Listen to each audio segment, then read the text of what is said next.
Hello, welcome back to another video, and today we got Where Are They Now? 9, What Happened to the Creepy Guy in the Room by Fire Department Chronicles.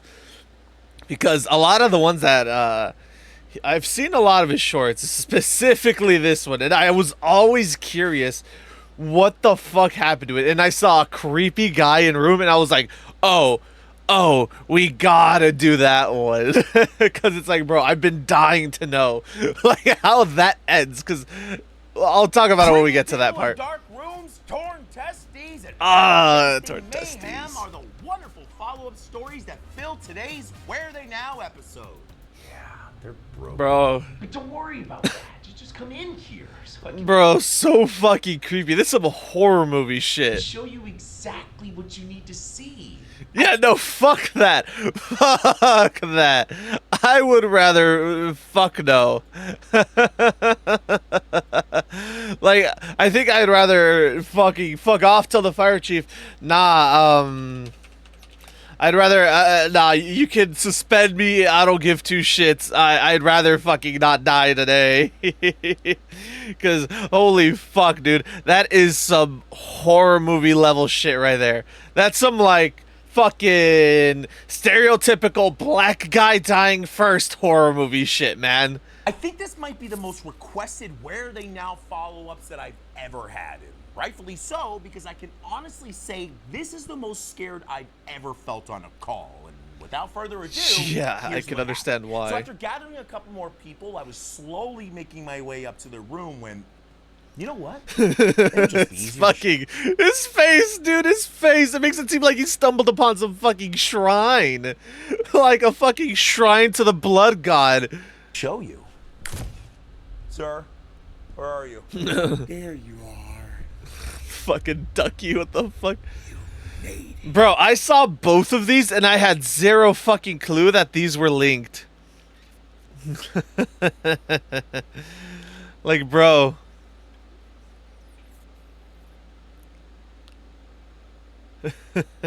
Like, bro, I had zero fucking clue that that these two were linked whatsoever. Like, I genuinely didn't know. I saw both of these, and I didn't see them back to back. I saw them, I saw this one way later, but I remember seeing this one first, and that one always fucking stuck with me, because I'm like, dude, how does that end? That seems like some cult shit right there. How the fuck does that end? And I didn't know this was tied to it, because I saw this one as well when I was doom scrolling, and I was just like, what the fuck?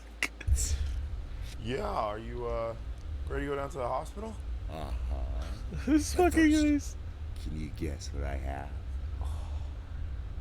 Is it He's like, proof? Boo-boo. You want some? you what? 1 second, sir. Get the versed I like how instead of holding like anything actually gross, it's just like it looks like it's like a brown loofah or like a brown sponge. It looks like he's actually holding SpongeBob's dad. Hold on, let's see here. Yeah, because it looks like this. It looks like one of these sponges that he might be holding here. So yeah, that's what it looks like what he's holding. Have you ever been covered in poop before? No. No? Okay, well, you're about to be. And after all that, a very stinky tussle and a much-needed night-night medication injection, that guy was the happiest cockachalupa that I've ever dropped off at the hospital. Oh My no! berries- Oh, what did he fucking call them? A fucking cockachalupa? Sorry, I had to send a real message real quick. off at the hospital. When my berries- Oh my fucking god, dude. A nice little fucking shit burrito right there. Oh man, I hope he fucking didn't get anything on it.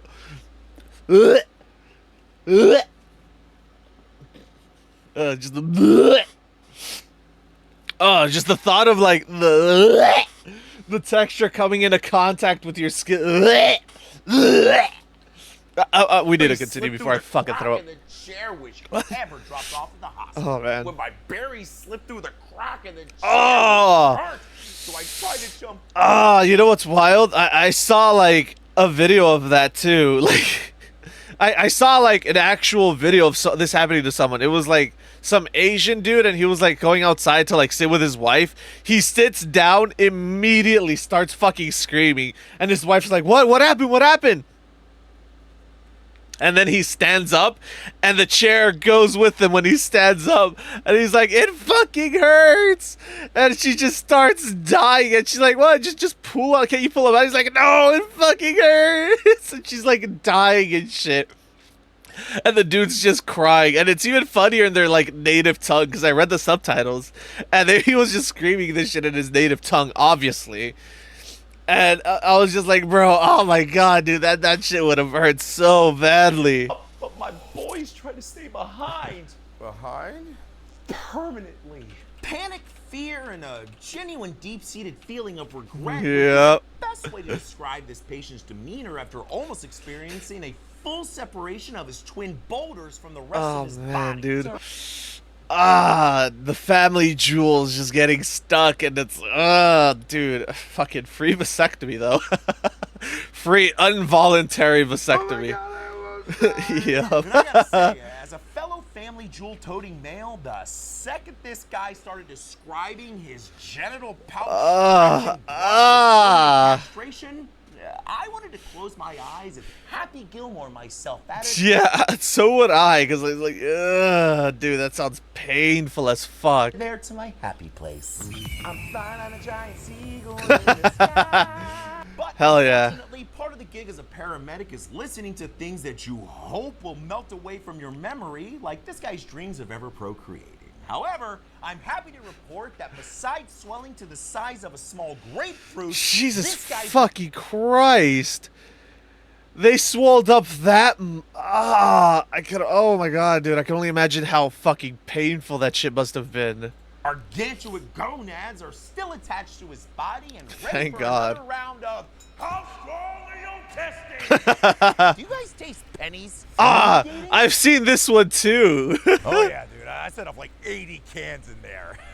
Look, Oh, firefighting shit. is inherently dangerous. It's something we know when we sign up for the job. Whether it's dodging Yeah. cars on the interstate that seem to be dead set on making us their new bloody hood ornament.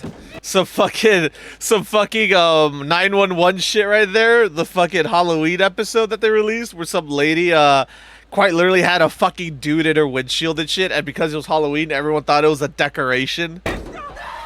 Yo. Cancer exposures when fighting fire or just putting on our gear. That's a reference to recent discoveries that our firefighting bunker gear contains something called forever chemicals that might possibly be slowly killing us every time we put it on.